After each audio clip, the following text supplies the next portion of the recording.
important political work in Australia. I should say that took place in the post office when I was first appointed Postmaster-General.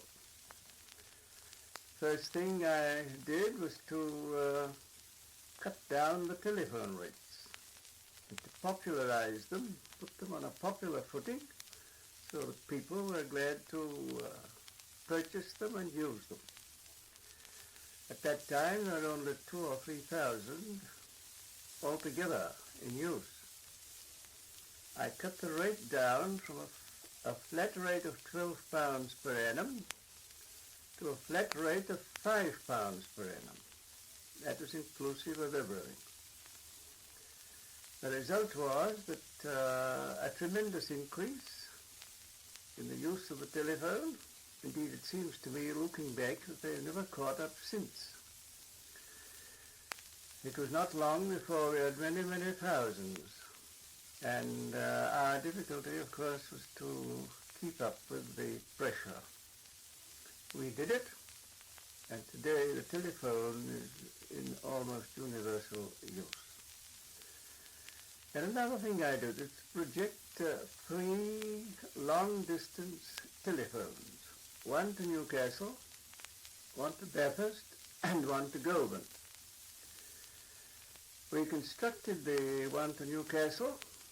It began to pay from the beginning. And it was not long before there were no less than 4 lines carrying traffic to Newcastle. Then the other one was to Bathurst in the west. This did not pay at the beginning. By connecting up Lithgow and Katoomba, that also became a paying proposition.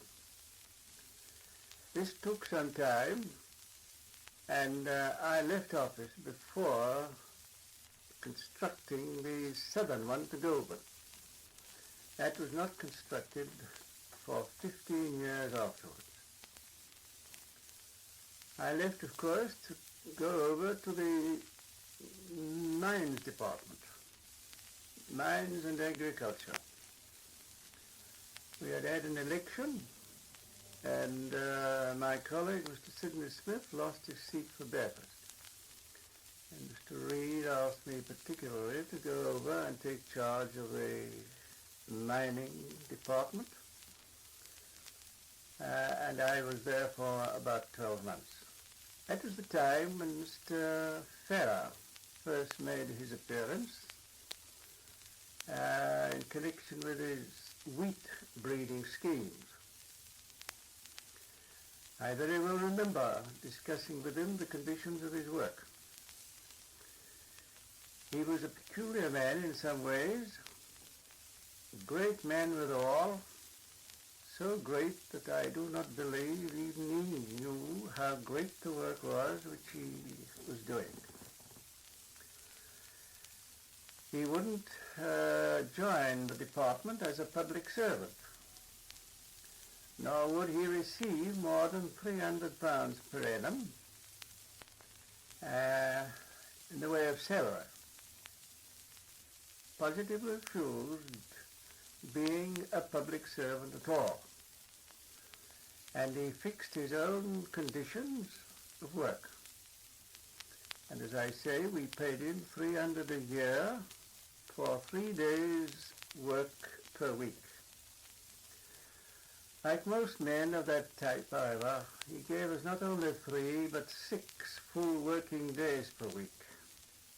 And I'm not so sure it wasn't 7.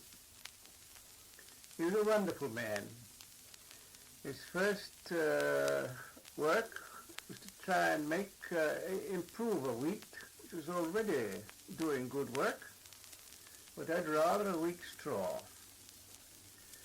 We had told our farmers to put in Steinwedel wheat, which was popular in Victoria and was a great yielder.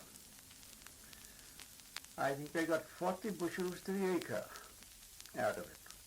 And we told them to put Steinwedel wheat in New South Wales. That is to say, our department did.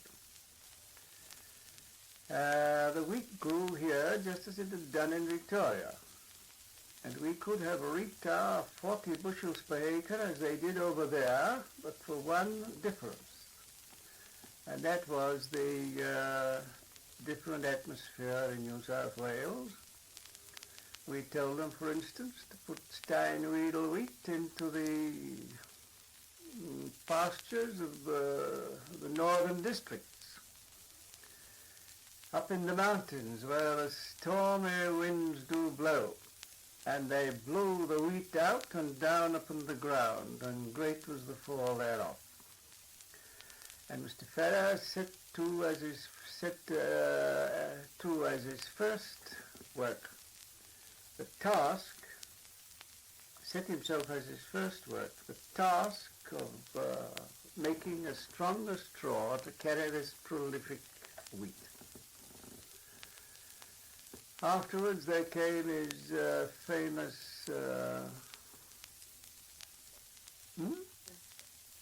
no, the wheat, gone. He made many other kinds of wheat, and his work became not only nationwide so far as Australia was concerned, but worldwide in character.